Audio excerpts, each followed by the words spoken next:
Woo! This is Jackanory Antarctica.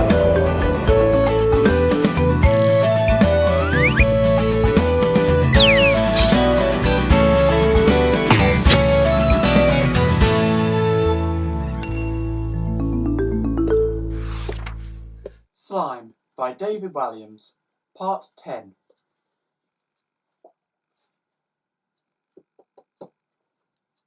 Chapter 19. Dance to the music of slime. It may surprise you to know that for someone who taught the piano, Madame Sloth could not actually play the piano herself. Not a note. In fact, she hated the sound of a piano being played, as she did all musical instruments. The only sound she did like was the sound of silence. Silence meant Sloth could sleep in peace. As Ned and Slime flew over the island, Ned spotted the roof of Madame Sloth's grand old black and white house. It was easy to spot as she had a swimming pool the shape of a piano in the garden, no doubt paid for by her ill-gotten gains. "There!" exclaimed the boy. The pair swooped down to the ground beside the house. Looking through the window, surprise, surprise, they saw that the piano teacher, if you could call her that, was fast asleep in her chaise longue, snoring away.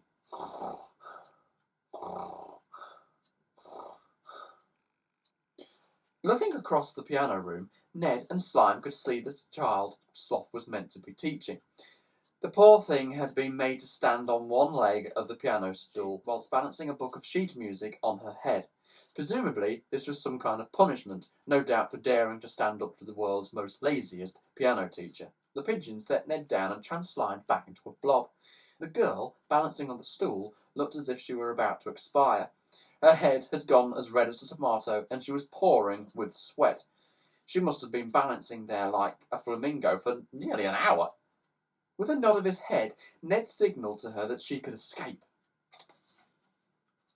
"Are you sure?" whined the girl. She was clearly terrified of the lady sprawled on the chaise longue. Ned nodded his head again. Tentatively, the girl put her other leg down and breathed a gigantic sigh of relief. "Thank you," she mouthed, before tiptoeing out of the room. Slime slid under the boy's feet and inflated into a ball, so Ned was just the right height to slide in through Sloth's open window. The boy eased himself through, landing on the piano stool. The slime ball followed. At first it was too fat to fit through. Shump, shump, shump. Then Slime made himself thin and poured itself through. "Squelch! Shh!" shushed Ned. "Let's not wake up Sloth. Not yet." How best to wake someone who loves silence? With the world's loudest noise, of course. "Slime," began the boy breathlessly. His idea was so good he couldn't get it out quick enough. "Yes," replied Slime, now turning back into a blob in the piano room. "I need you to become the hugest orchestra in the world. Goody, goody! And I want you to make the noisiest noise that ever," Ned wasn't sure of the word, so guessed at one, "noised." This was the perfect payback for Sloth's explosive bottom banger. In an instant, the blob divided into 100 smaller blobs. These small blobs, smaller than globules, are called globettes. One by one, the globettes began to take shape. These globettes translimed into musical instruments faster than Ned could name them. A tuba, a French horn, a violin, a trumpet, a double bass, a harp, a set of cymbals, a xylophone, a bass drum, and last but not least, a giant gong. Madame Sloth was oblivious, still snoozing in her chaise longue. "Now, orchestra," began Ned, "gather around her, and I will conduct." When all the pieces of the orchestra were in position, as close to the piano teacher as possible, Ned assumed the role of conductor. He picked up a banana from the fruit bowl on the coffee table to be used as a baton. The boy had once seen a conductor on the television, so had some sense of what to do. Ned tapped the banana on the table to get the attention of the slimy orchestra. Tap, tap, tap. Still, Sloth snored and trumped away.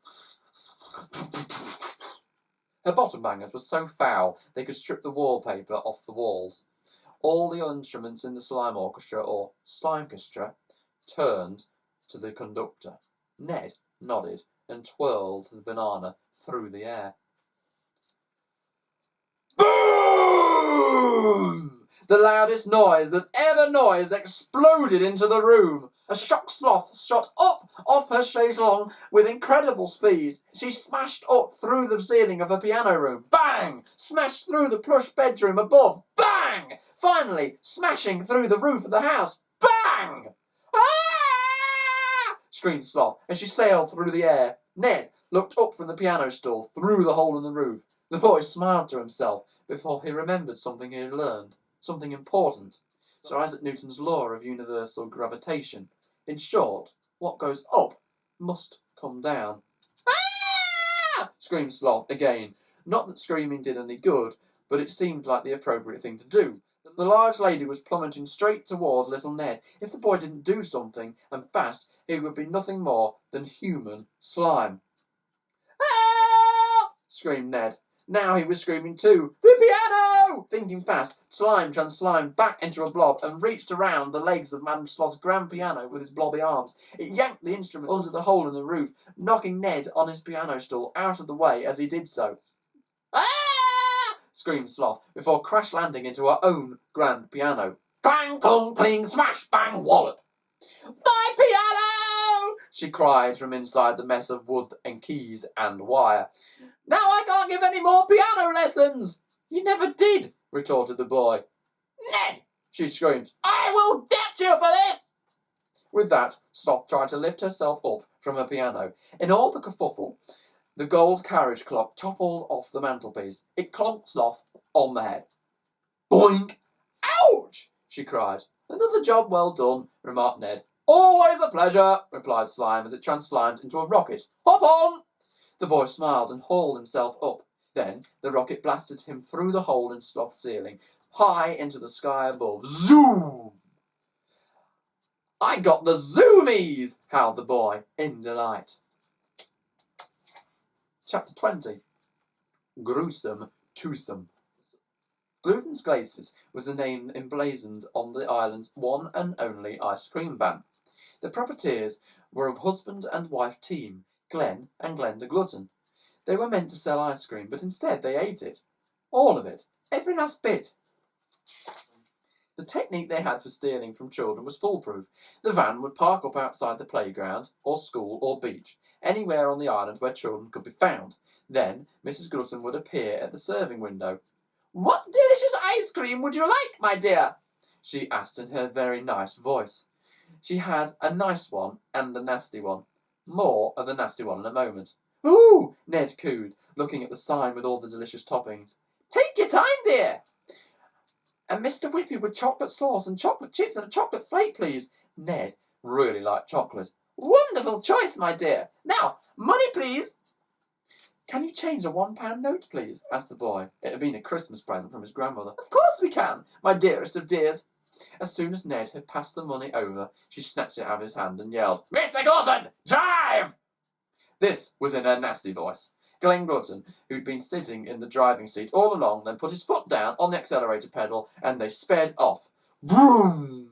As they did, the pair shouted, So long, sucker!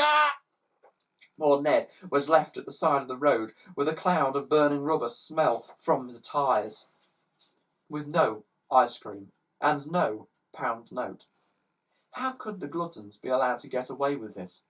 Greta agreed, of course. There had been so many attempts to bring the pair to justice, but greed stepped in every time to prevent them from being arrested. To think that this awful duo had made so many children miserable caused the old lady's dark heart to sing with joy. The Isle of Mulch often had visitors, providing fresh victims for the Gluttons. The gruesome twosome were not the best advertisements for their own ice cream. Both ate so much of it, straight from the pump, that their teeth had turned black or fallen out altogether. Sometimes a rotten tooth would fly out mid-sentence and hit a child on the head. Ping! Because they ate so much ice cream, Glenn and Glenda Glutton had ballooned, so much so that they never left their van. They couldn't. It was impossible for them to fit through the doors, so the Gluttons slept in the van. They ate in the van. They even did their doodahs in the van. Just don't ask for chocolate sprinkles. They don't smell anything like chocolate. As Ned zoomed over the island on his slocket, he spotted a long line of children. They were from the posh boarding school on the Isle of Twaddle. Their hideous purple and yellow blazers gave them away. The pupils must have been on the trip to see the world's most boring tourist attraction, Mulch's Medieval Fort. It was a ruin, little more than a few old stones jutting out of the ground. Because it was old, grown-ups decided that children had to go and look at it, often for hours at a time. "Dive!" ordered the boy. Still riding the slocket, he hovered over to the edge of the children. They were too sad to even crack a smile at a rocket made of slime. "What happened?" Ned rolled out from above. "It was the rotten ice cream sellers," sobbed one. "They took a mammoth order of ice creams from our whole school and made off with all our pocket money," blubbered another. "The pair were so rude they shouted 'So long, suckers!' as they sped off in their dirty old van," snuffled a third. "We thought having ice cream would help us get over the crushing disappointment of having to visit the world's most dullest tourist attraction," bawled a fourth. "But we were wrong. It's made this school trip the worst day out ever," yowled a fifth. "I would actually prefer to be at Twaddle College for Noble Offspring right now doing double mathematics." "Surely nothing is worse than double mathematics," exclaimed Ned. "This is," replied the previous child before bursting into floods of tears. "Oh!" This set all the Twaddle children off again. It was a symphony of sobbing. "These children are really annoying," murmured Slime. "Shh!" shushed Ned, before turning to the children to ask, "Which way did the gruesome twosome go?" All of the children were bawling their eyes out, actually unable to speak. "Oh, for goodness sake!" muttered Slime. "Shh!" Instead, the children pointed, fortunately, all in the same direction. "Thank you, kids! Slime, that way!" ordered Ned as he zoomed off. "I'll be back, Twaddlers!"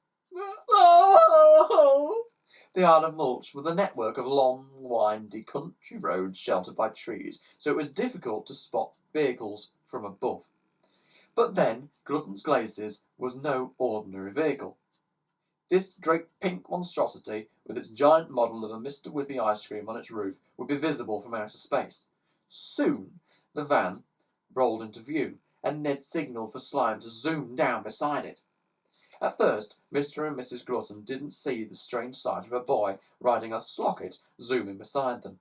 Glenn was in the driving seat, devouring a humongous handful of ice cream with a flake sticking out.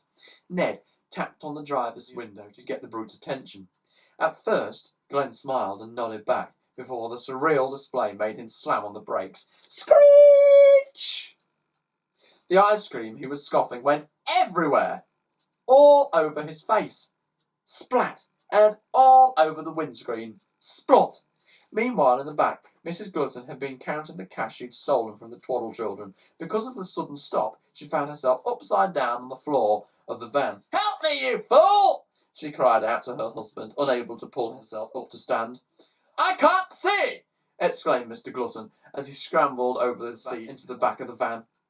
As he did so, his huge foot knocked the tap of the ice cream pump. Splurge! Mr. Whippy began swamping them. "Ah!" cried Mr. G. "My body is frozen!" Still blind from having a face full of ice cream, Mr. G tipped over his wife and fell right on top of her. "Oof!" he cried. "Ouch!" she cried. "Get off me, you great lump!" "I'm not a great lump. No, I am sorry. I got it wrong. You are a massive lump." Ned, who was still hovering outside the window, burst out laughing. "Someone's laughing at us!" barked Mr. Glutton. "They are really going to get it!" bawled Mrs. Glutton. Let's find out what happens in part 11. But for now, good night.